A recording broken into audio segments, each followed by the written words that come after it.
Les damos la más cordial bienvenida a nuestro estudio de los días miércoles, si el Señor nos presta la vida.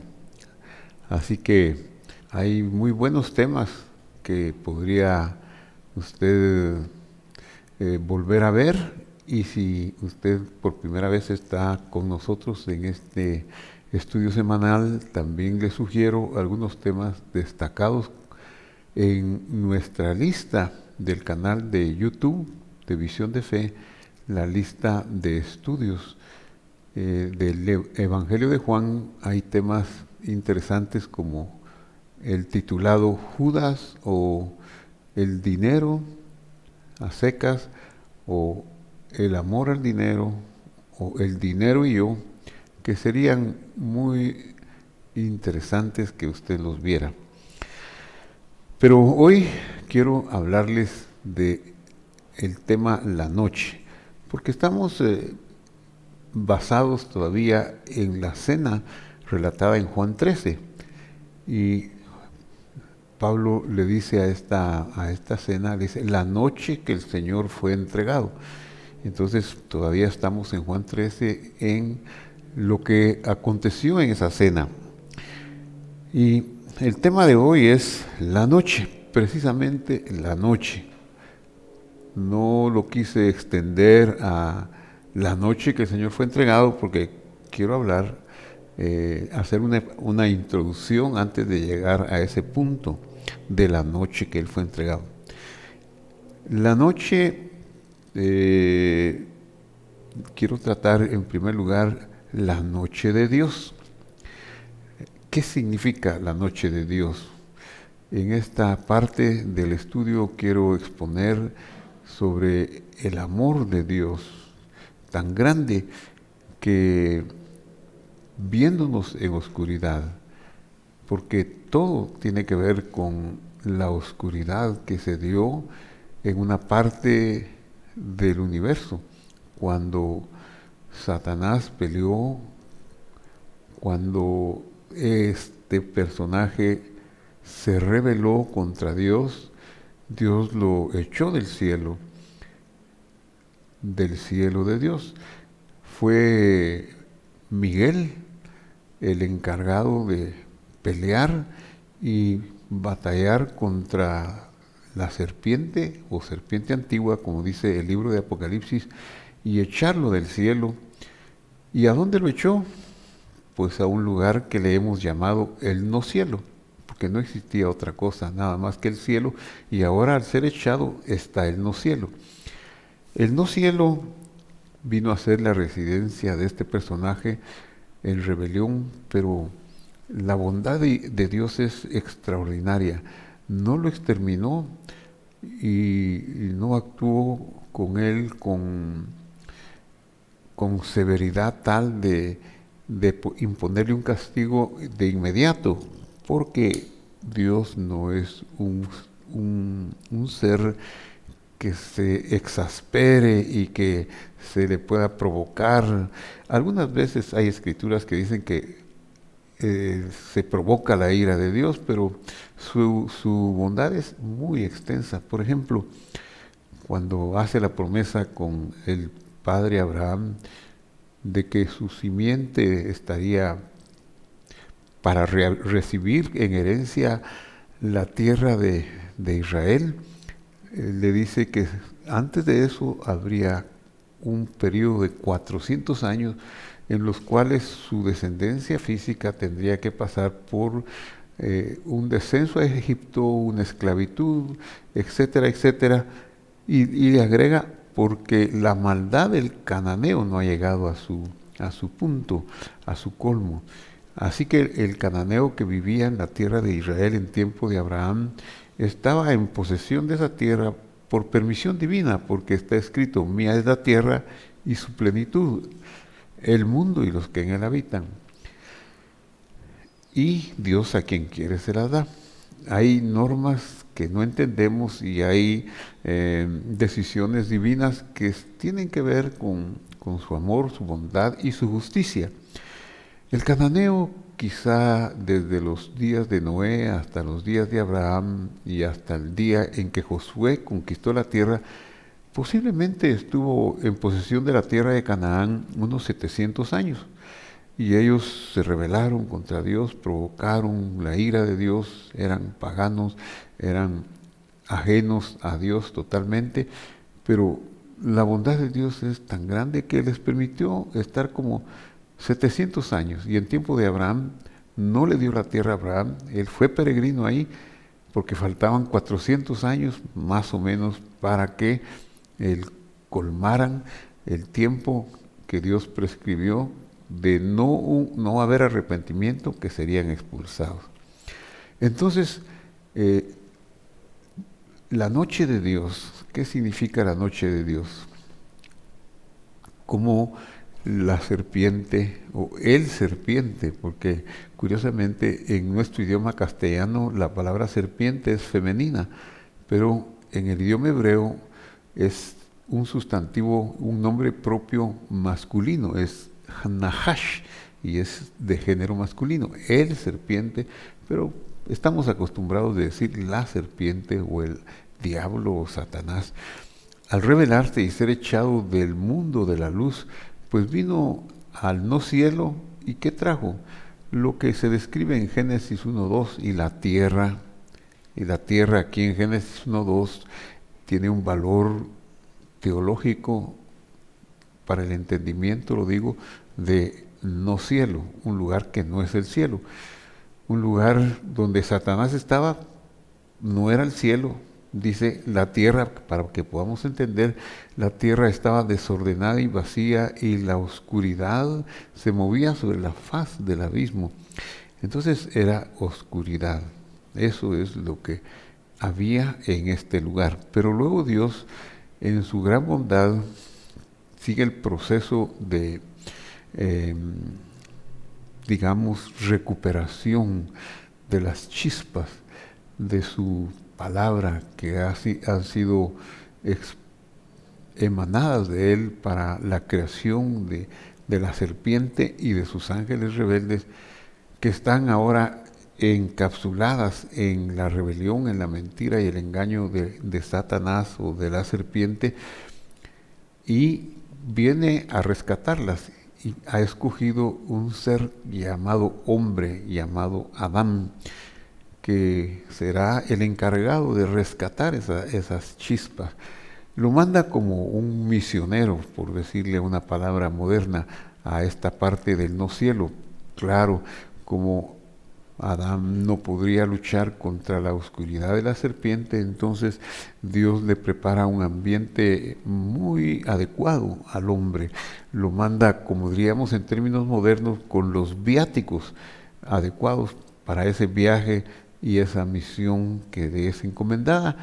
Y qué cosa tan hermosa y tan grande nuestro Dios incluye en el viaje y en los viáticos y en la provisión para esta tarea del hombre, de la humanidad.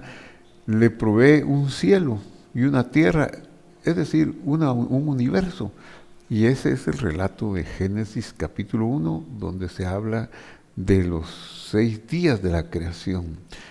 Ahí se habla desde cero, comenzando con la luz, que es lo primero que se hace ver, que se manifiesta, hasta la creación de la mujer.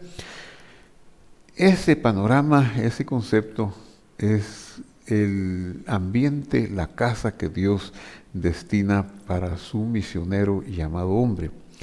Ocurre que la serpiente, de manera astuta, como se le califica en el versículo 3 del capítulo 1 de Génesis, o versículo 2, dice, empero la serpiente era más astuta. Entonces la serpiente, que era astuta con su astucia, engaña a la mujer y engaña al hombre y los separa de Dios. Y entonces de nuevo cae una media oscuridad, así como hay día y hay noche, hay media oscuridad y media luz, y aparta al hombre de Dios. Pero ese apartamiento es tan bárbaro, tan total y grosero, que el hombre no puede volver a Dios. No podría. Hay una distancia, si lo ponemos en físico, de millones, de millones, de millones de años luz. Si lo ponemos en términos de moralidad, hay una distancia insalvable. El hombre está perdido, está muerto, en otras palabras. Lo ha matado la rebelión contra Dios. Entonces, la noche se ha posesionado del corazón, de la mentalidad, de las emociones de la humanidad. Dios quiere rescatar a ese hombre y esa es la noche de Dios. A eso me refiero cuando digo la noche de Dios. Veamos lo que dice la Escritura. Antes de la fiesta de la Pascua, dice Juan 13:1, y lo leo, antes de la fiesta de la Pascua, sabiendo Jesús que su hora había llegado para que pasara de este mundo al Padre. Este es un versículo muy revelador. Nos está hablando de Jesús. Jesús hace unos 30 y tantos años está en la tierra, vino con una misión de redimirnos. Jesús, ¿quién es Jesús? Jesús es Dios que se hizo carne, Dios que se humilló a sí mismo, como se revela en la teología del Evangelio. Dios que, siendo el Todopoderoso, Dios amó tanto, no podía desperdiciar esta creación, o no podía abandonar, es mejor la palabra, abandonar esta creación que había hecho, estas galaxias, este universo y estos seres que somos nosotros o nuestros padres. No podía dejarnos a la deriva, quiere rescatarnos. Y entonces Él se hace hombre, viene en forma de una semilla y de esa forma comienza a gestarse en el seno de una virgen y su concepción para ser y entrar en este mundo es una concepción virginal. No tiene un padre humano, sino que el poder de Dios, que es el Espíritu Santo, implanta la semilla en el vientre de la Virgen y ahí crece. Y ahí comienza la noche de Dios, porque ahora Él se ha despojado de su poder de luz, de su poder de hacer cualquier cosa, y se ha sujetado a las leyes de este cosmos, que ya están degradadas, que ya están sujetas a la entropía, a la depravación que la serpiente ha implantado en todo el universo.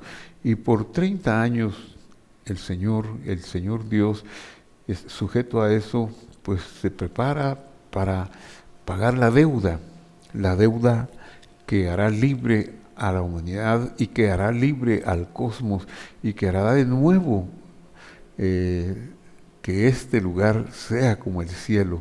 Eso es el propósito que lo trae a la tierra y eso es lo que estamos esperando y lo que estamos anhelando, que todavía no se ha cumplido.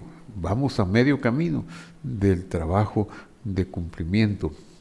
Y el capítulo 13 de Juan, versículo 1, al relatar, como relata, y dice que había llegado su hora para pasar de este mundo al Padre, quiere decir que ya su tiempo en este mundo está llegando a su fin. Son horas las que hacen falta para que Él silencie totalmente, que eso significa su muerte en la cruz del Calvario, que Él calle y disminuya totalmente hasta dejar que la criatura haga con su cuerpo humano vejaciones increíbles que no se le pueden hacer a un rey, mucho menos al Rey de Reyes y al Rey del universo. Pero Él se despoja de tal manera que sufrirá las horrendas tinieblas de la humanidad y de la serpiente. Pero todo tiene el propósito de pagar la deuda. Cuando dice aquí, para pasar al Padre, el Padre es la garantía, el Padre son todas las promesas, es todo el conjunto de juramentos que encontramos en el Pentateuco o Torá, en los profetas o escritos, como le conocemos también el Antiguo Testamento. Y entonces todo eso lo vino él a cumplir y está como garantía. Y ahora que él pague la deuda y que habiendo cumplido todo lo que decía la Escritura, regresará a su trono y tomará posesión de su dignidad.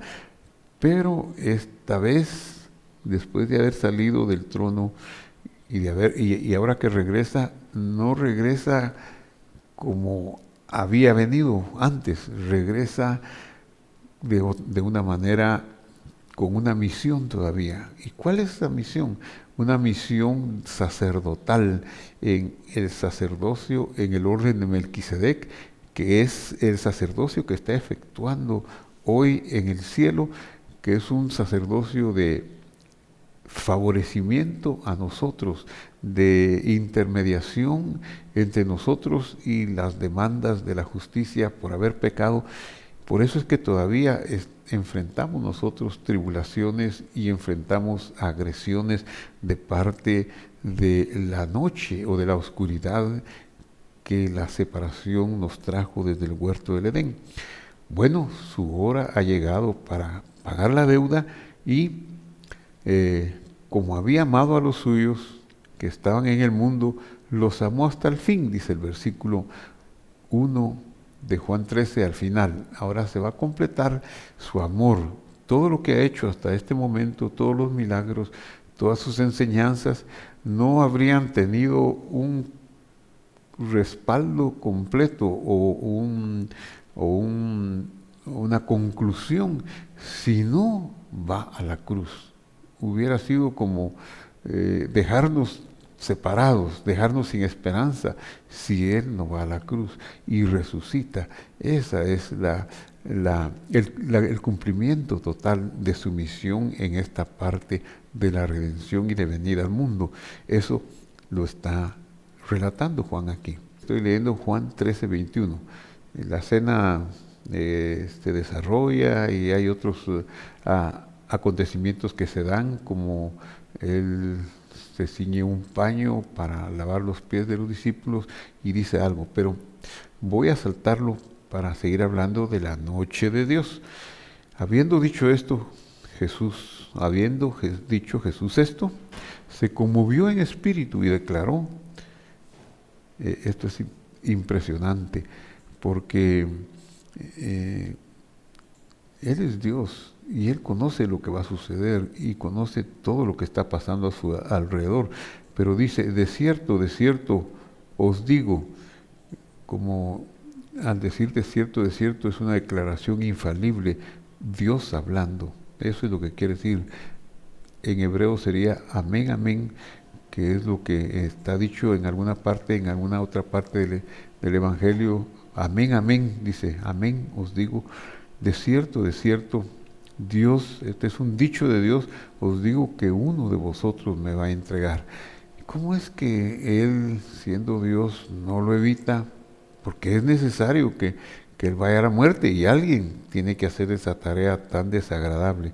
Esa es la noche de Dios, la decisión de permanecer firme ante el juramento, de morir y derramar su sangre a pesar del sufrimiento y del dolor que pudiera esto significar, o de la disminución de honra que esto pudiera significar. Y eso es lo que vemos cuando dice que se conmovió en espíritu. Esta frase también la hemos visto y la hemos analizado en el estudio de Juan 11, cuando muere Lázaro y sale María a recibirlo, cuando se relata que Jesús vio a María llorar por la muerte de su hermano y a los judíos que habían venido de Jerusalén a consolarla, los vio llorar.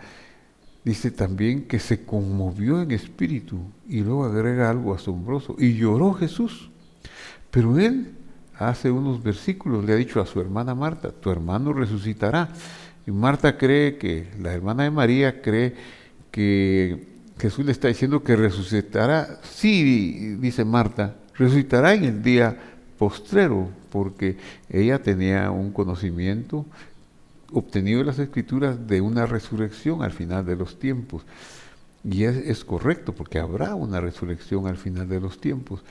Pero Jesús sabe y Jesús está consciente que no se está refiriendo al final de los tiempos, que Lázaro va a resucitar en unos minutos. Él sabe que va a resucitar en unos minutos, pero ¿por qué se conmueve y por qué llora? Incluso, esto es muy interesante meditarlo y comprenderlo. Se conmueve y llora porque es parte de la noche de Dios, es parte del silencio divino, porque también nos está enseñando que nosotros que tenemos ya nuestro corazón entregado a Dios, lo amamos, lo servimos y hemos creído que Él vino a morir por nosotros y a pagar nuestros pecados, la deuda que los pecados nuestros había incurrido. Entonces, todavía nos ocurren enfermedades, tribulaciones, dolores, tristezas, porque en cierta forma estamos pasando la noche también, la noche de Dios, que es necesario que en medio de tribulaciones y situaciones adversas vayamos caminando al reino de los cielos, o como él mismo declaró en Juan capítulo 14 al final, donde dijo, en el mundo tendréis aflicción. Entonces, esa es una gran verdad, pero no estamos solos en nuestra aflicción, como está escrito y dice también en ese mismo versículo, en el mundo tendréis aflicción, mas confiad, yo he vencido al mundo. O sea, Él pasó por esa noche y triunfó, y nosotros pasaremos por esa noche, pero con una diferencia, que Él está para consolarnos. Él no nos dirá, no se hará tan evidente, pero ahí donde está un corazón contrito y humillado, ahí está Él. Como dice el Salmo, yo estoy con los dolidos de corazón, yo estoy cercano a los que sufren. Entonces Él está cercano a nosotros en nuestras tribulaciones. Entonces aquí vemos pues esa parte de por qué se conmovió en espíritu y dice la razón, uno de vosotros me ha de entregar. Ahora veamos la noche del hombre. La noche del hombre tiene que ver con nosotros, no solo con Judas, con nosotros. Dice 1 Corintios capítulo 11, versículo 13, yo recibí del Señor lo que también os he enseñado, que el Señor Jesús la noche que fue entregado tomó pan.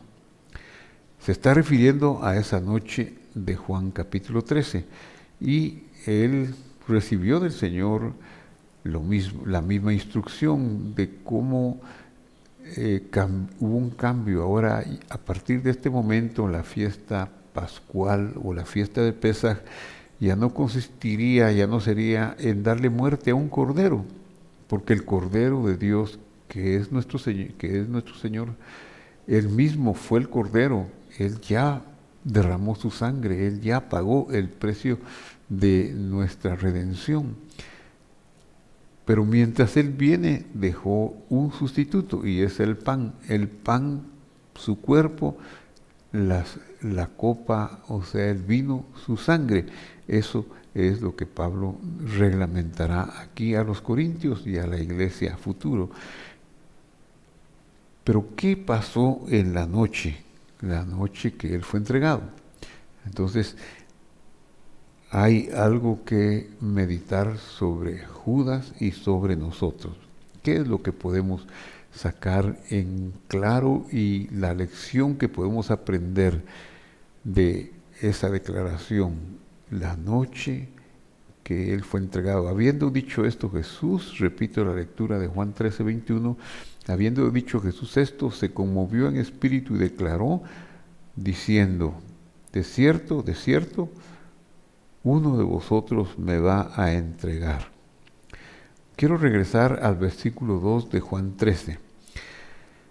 Y dice, y cuando cenaban, como el diablo ya había puesto en el corazón de Judas Iscariote que lo entregara.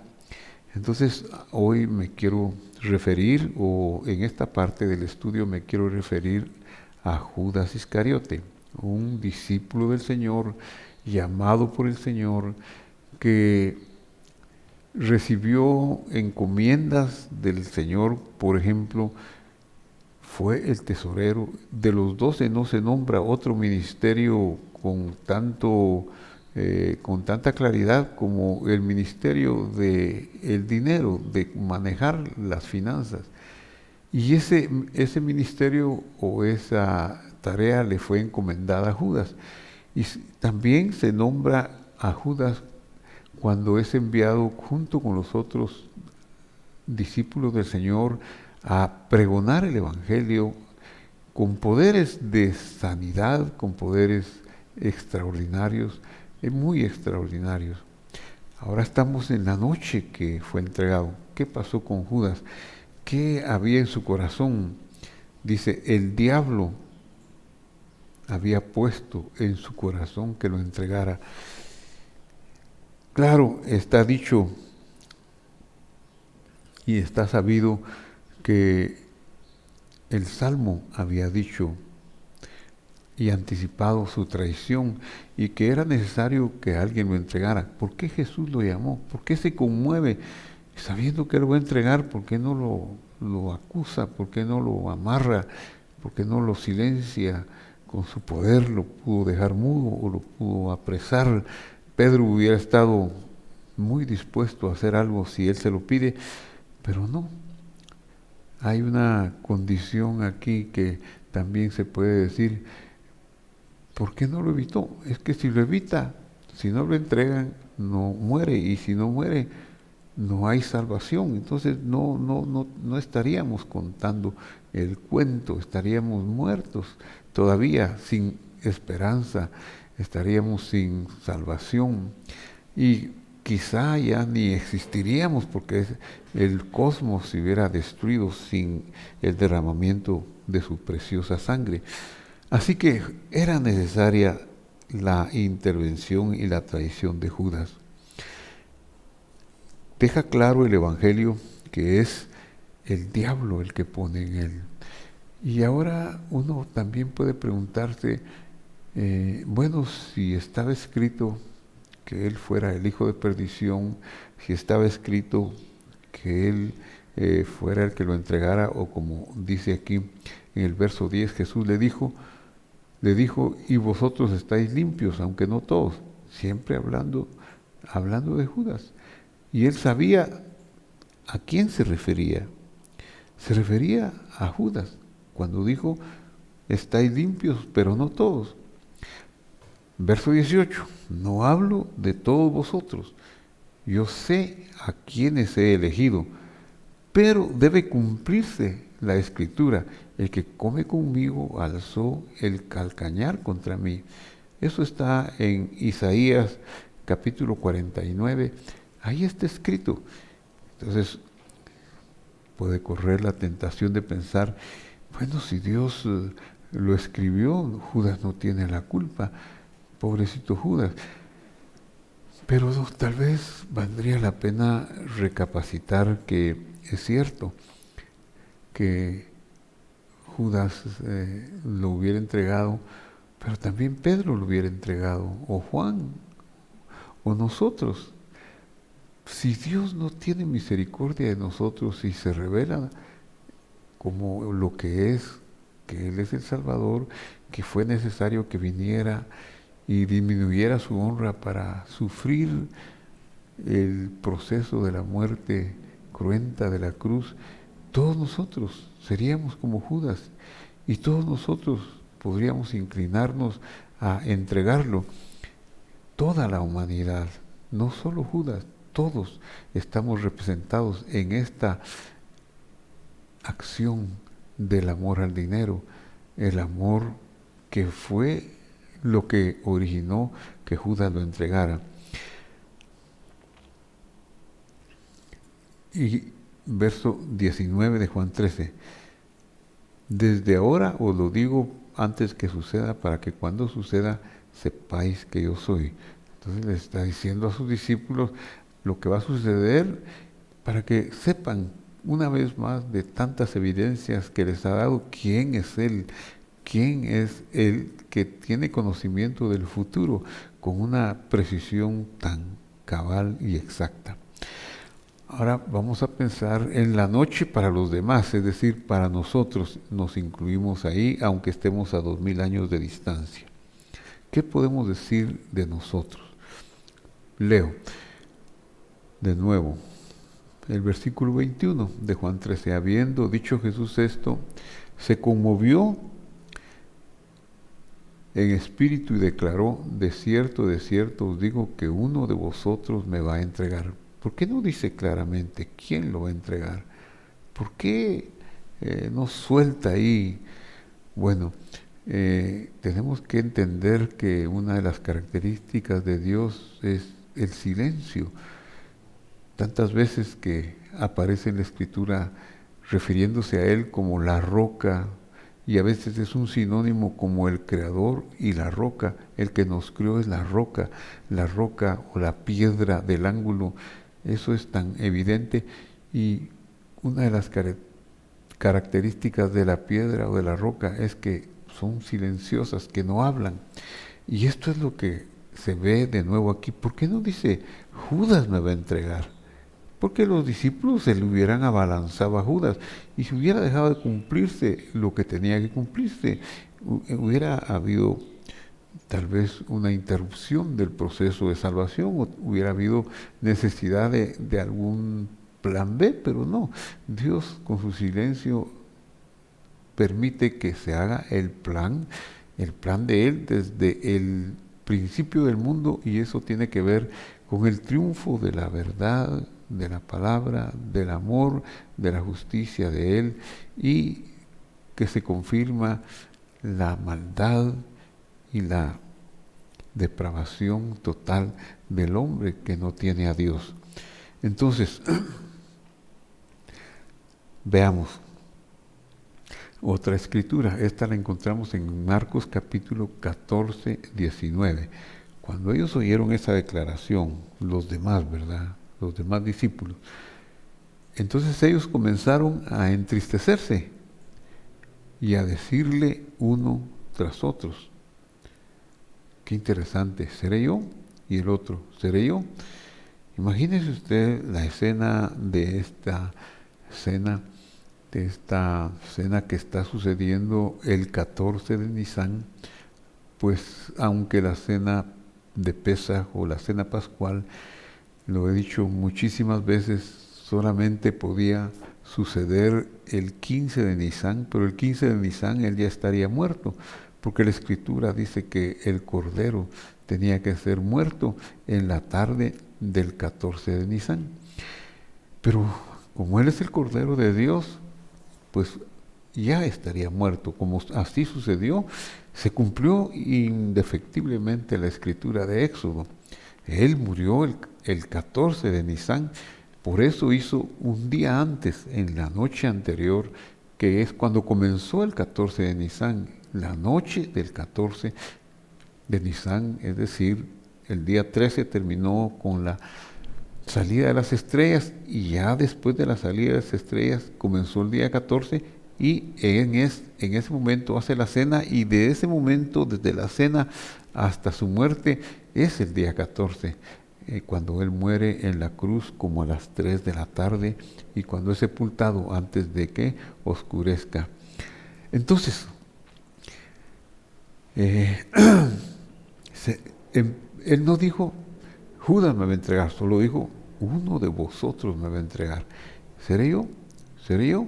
Y seré yo. Y por supuesto no les contestó, diciéndoles, no evitó que ellos hicieran esa pregunta. ¿Por qué no evitó? Y esto es también de crucial importancia que lo analicemos. ¿Por qué? porque nosotros tenemos nuestros pensamientos, tenemos nuestra cosmovisión, nuestro modo de vida, tenemos nuestras tentaciones, nuestras flaquezas, nuestras fortalezas, y es necesario que sepamos que así es. Por eso requerimos de la oración. La oración viene a ser nuestra gran ayuda para enfrentar con esas flaquezas y con esas debilidades, y poder de esa manera recibir ayuda, porque el que se humilla será ensalzado, y el que reconoce su pecado será perdonado. No hay otro camino sino el autoexamen, como está escrito, ¿verdad? Es necesaria la introspección. Yo quisiera, amable seguidor de las plataformas de YouTube y de Facebook, si usted es un creyente en la palabra de Dios y usted está buscando elevarse y purificarse, seguramente le gusta orar y desea orar.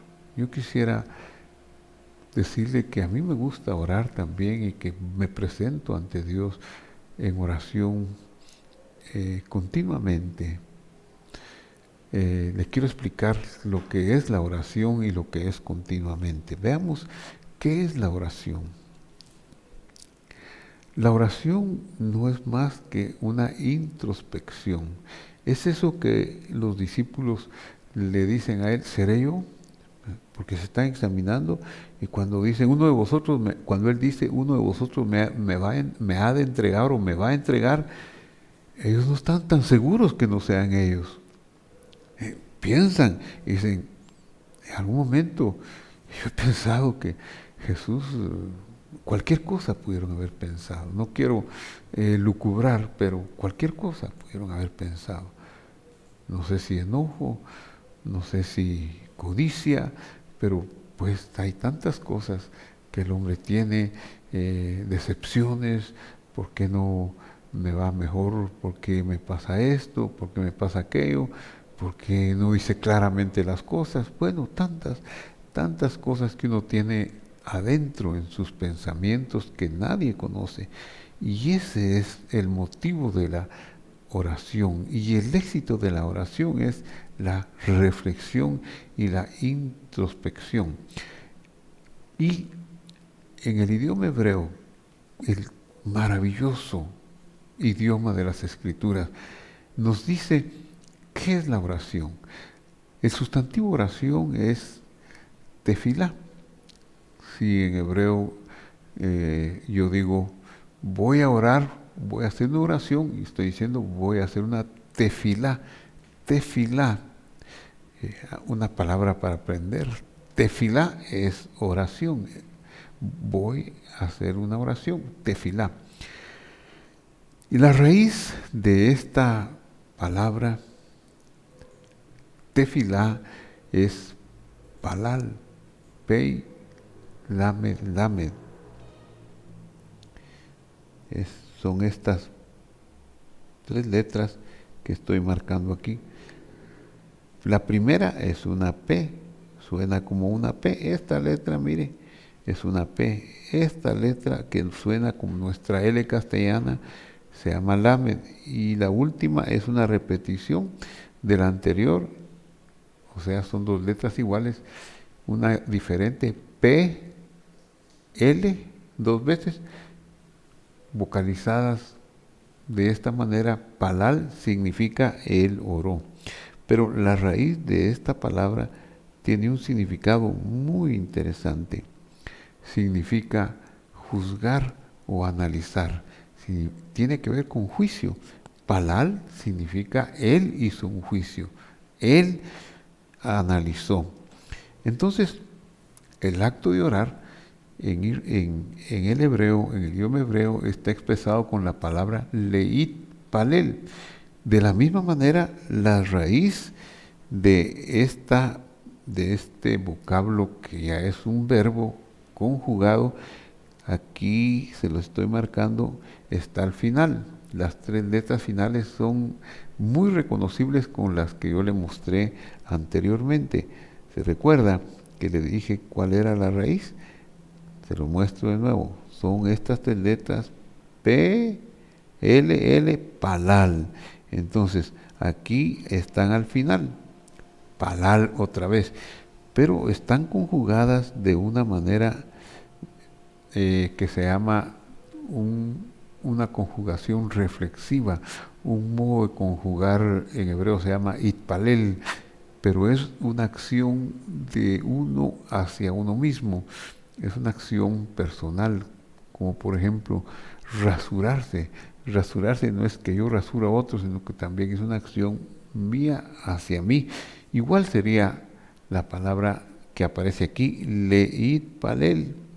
Leit palel me está diciendo que ese acto de orar, o más bien ese acto de hacer un juicio, es un juicio que estoy haciendo hacia mí mismo. Es mejor definido, o lo podríamos definir también como examinarme. Los discípulos, cuando están diciendo seré yo, están examinándose. Y cuando nosotros oramos y hacemos ese autoexamen, creo que estamos haciendo algo también muy importante. Ahora, esto de que orar es un acto reflexivo, que la oración es una reflexión para analizarnos o para hacernos un juicio, nos lleva a otro punto, que es el análisis. ¿Cómo debe hacerse ese análisis? ¿Cómo debo reflexionar? Pues, ¿qué parámetros debo usar? Pues si estoy hablando de una oración ante Dios, estoy hablando de lo importante que es mi vida en Dios, pues tiene que ser de acuerdo a algo que me diga cómo orar, o cómo Dios quiere que yo ore. Y esa no es la mejor, no es otra forma que usando la revelación de la palabra de Dios. ¿Y cuál es la revelación de la palabra de Dios? La revelación de la palabra de Dios se llama la emet, la verdad. ¿Qué es la verdad? La verdad es la Torah, o sea, su palabra. Emet solo puede ser, la palabra de Dios es la única que puede ser la verdad.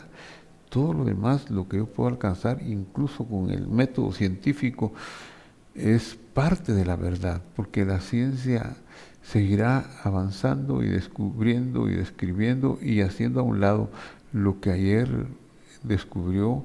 Mucho de lo que descubrió y los topes que llegó los tiene que desechar para avanzar a algo nuevo según los nuevos descubrimientos, porque está caminando hacia la verdad.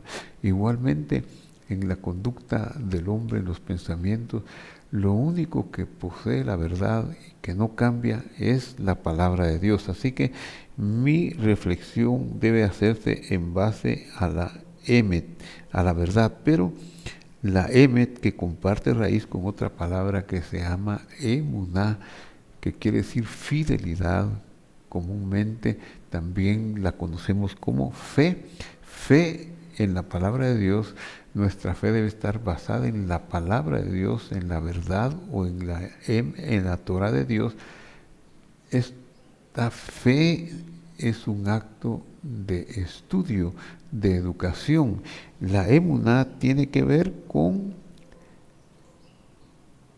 la educación. Así que si queremos ser educados, si queremos ser enseñados por Dios y caminar correctamente en ese sentido, tenemos que decir que al orar quiero conectarme con Dios, quiero estar en contacto con Él, quiero que la oración me dé la felicidad, que la oración me dé los milagros que necesito, las respuestas que necesito. Entonces, tenemos que comprender que cuando oramos de esa manera, lo que estamos haciendo es usar el vehículo más íntimo que poseemos para comunicarnos con Dios, que es la oración, pero la oración que es una introspección, que es una evaluación de nosotros mismos, no tanto venir y considerar que los problemas que tengo se los debo al vecino, al adversario, al colega, al contrincante, al que no me quiere bien, a nadie más, sino que debo buscar en mí. Cuando yo voy a orar con eso en mente, de hacer un juicio para mí mismo, es como encaminarme muy fácilmente en la intimidad hacia Dios, como encontrarlo a Él.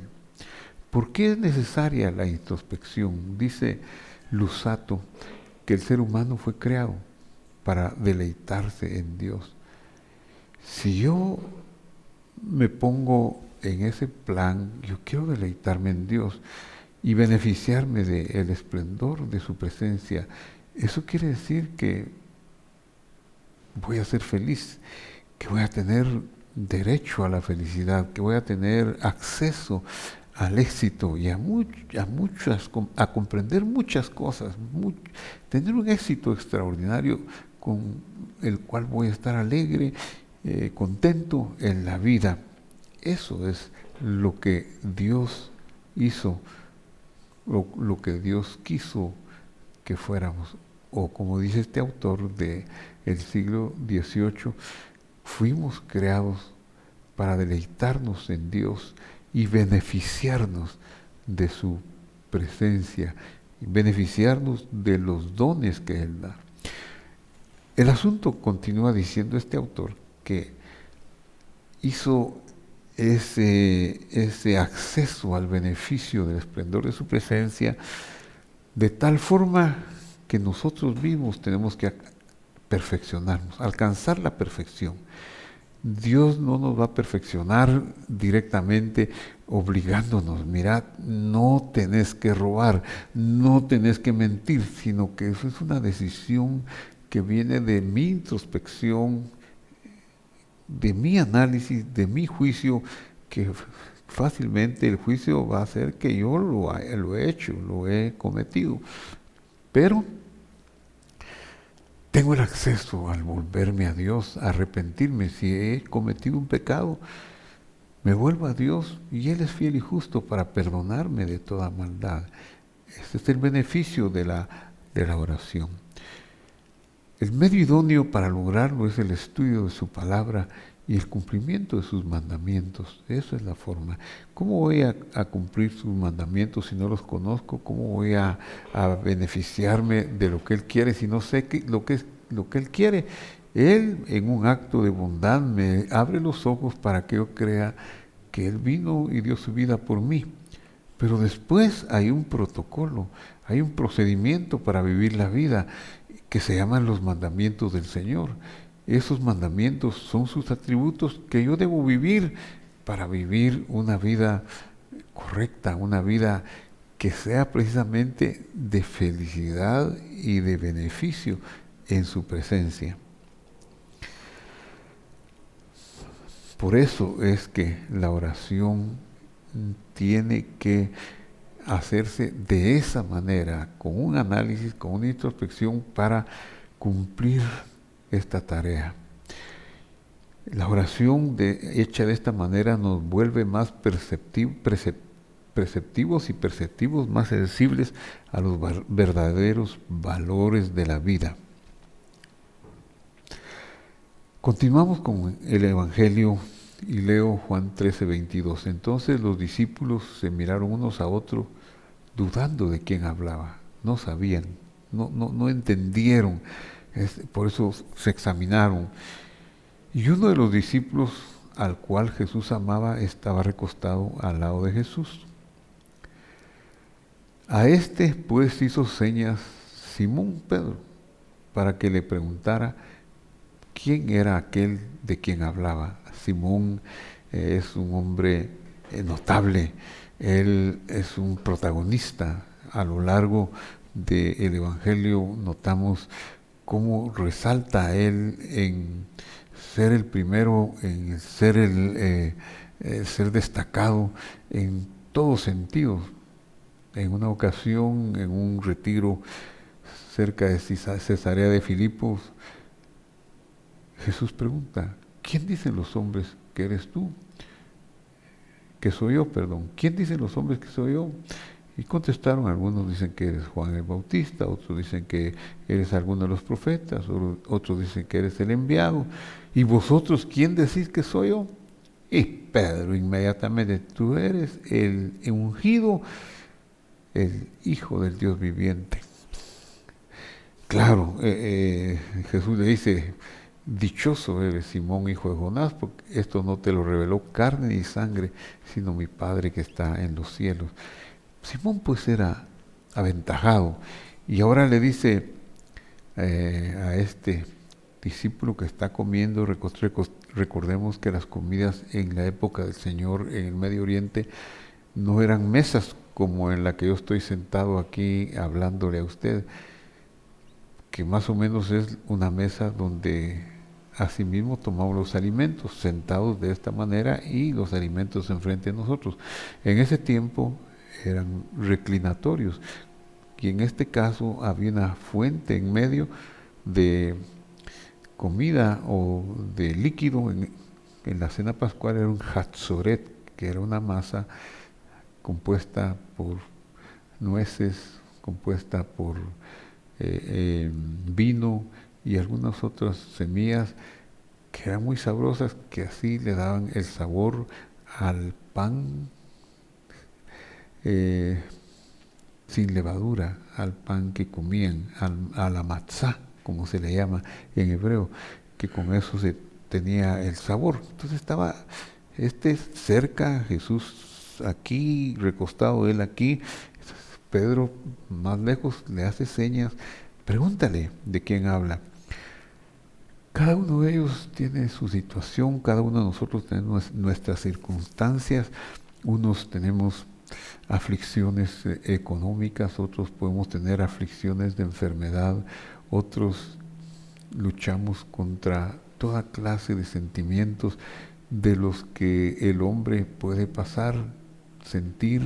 Los hombres, las mujeres, todos son diferentes.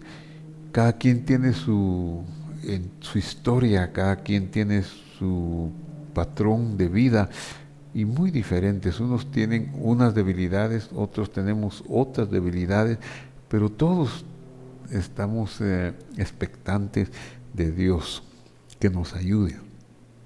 Pedro, pues, en ese sentido, le hace las señas a este discípulo, y él, que estaba recostándose sobre el pecho del Señor, le preguntó: Señor, ¿quién es?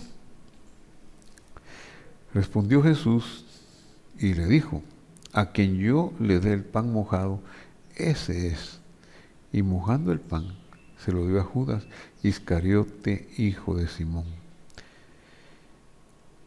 Y después del bocado, Satanás entró en él, y entonces Jesús le dijo: lo que vas a hacer, hazlo pronto. Pero mire, sigo y repito que Dios no es chismoso, por eso es tan difícil de aceptar que vengan personas a señalarle a uno: mira, estás en tal y cual falla, estás en tal y cual pecado.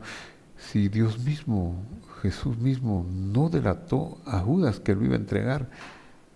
Sí hay palabras de sabiduría y palabras de ciencia que Dios da, pero no le da al hombre el poder de decirlas directamente.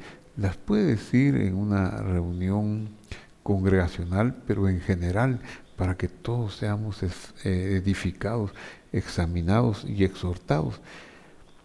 Y Jesús, lo más cerca que yo es a decir en público: al que yo le dé el bocado. Bueno, se lo dice a Juan, que lo pregunta cerca y lo contesta cerca. Y entonces Juan seguramente lo entendió, pero Juan era un discípulo, o el discípulo que estaba cerca, Juan no revela que es él, pero se evidencia que es él. Juan era un hombre muy cercano a él, muy amado, como dice la Escritura, y seguramente pues tenía también las cualidades de Dios de no ser un chismoso, de no ser un denunciante, como para decir, Judas, miren, este es el malo. Entonces Jesús dice en público, después del bocado, Satanás entró en él. Entonces Jesús le dijo en voz alta, lo que vas a hacer, hazlo pronto. ¿Y qué pasó con los discípulos? Ninguno de ellos entendió por qué dijo esto. Creyeron que le decía, da algo a los pobres porque él tenía la bolsa. Creyeron que decía, compra algo para la fiesta porque la fiesta era mañana, la cena pascual era mañana. Ellos no sabían que ese mañana, aunque él se lo había dicho que venía a morir y que iba a morir como el Cordero de Dios y que eso sucedería antes de la fiesta. Entonces, no entendieron. Bueno, he llegado al final de esta enseñanza para reflexionar sobre nuestra vida. Reflexionemos nosotros, como dice el profeta, escudriñemos nuestros caminos y en aquellas cosas que no estén conforme a la voluntad de Dios, conforme a su palabra, tornémonos a Él, volvámonos a Él. Nunca se ha visto que Dios rechace a alguien que se vuelve a Él. Y el que a mí viene, no le echo fuera. Por demás está en dejar de insistir porque siempre habrá quien necesite. Y nosotros mismos, yo mismo que lo pregono, yo necesito volverme a Él.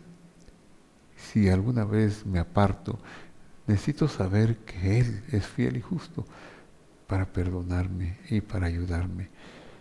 Mi entorno no es el entorno suyo no es el entorno del otro. Todos tenemos una circunstancia, un papel que jugamos en la vida. Quiera Dios que entendamos tomar nuestro lugar y quiera Dios que nosotros no dejemos que el diablo entre con un bocado de tentación para que traicionemos a nuestro Maestro.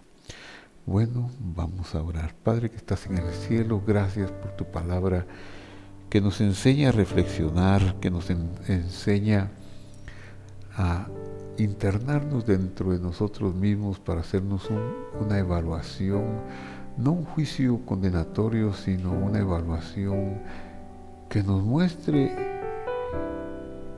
de acuerdo a la educación que tenemos de tu palabra, que nos muestre tu amor, que nos muestre tu perdón, pero que nos muestre también que es necesario guardar tus mandamientos, tu palabra, tus instrucciones, y de esa manera tocaremos el esplendor de tu presencia, alcanzaremos la dicha, viviremos una vida no solo tranquila, sino dichosa, y estaremos contentos y seremos saciados con lo mejor de la vida. No que tendremos muchas riquezas, porque la riqueza es estar contentos con lo que ya tenemos, teniendo pan, teniendo techo, teniendo ropa. Señor, lo demás, codiciar lo demás, ¿para qué, Señor? Gracias, Señor, porque nos das el sustento que nos permite ser luz en el mundo, llevar tu luz, llevar la paz en el nombre tuyo. Bendícenos en este tiempo y guárdanos. En el nombre de Jesús te lo pido. Amén. Bueno, querido amigo que nos sigue en las plataformas de Facebook, en el canal de YouTube, estaremos de nuevo con usted para el siguiente estudio, siempre del Evangelio de Juan. Si usted extraña estos estudios, le sugiero volver a ver alguno de ellos. Si usted nunca ha visto, porque es primera vez que ve un video de los nuestros, Le invito a suscribirse a nuestro canal, le invito a darle un clic a la campanita y le invito a ver algunos videos interesantes. Los más recientes que le puedo recomendar son uno que se llama Judas, otro que se llama El Dinero, otro que se llama El Dinero y Yo. Les recomiendo que los vea y creo que lo van a edificar. Con estas palabras me despido. Hasta pronto.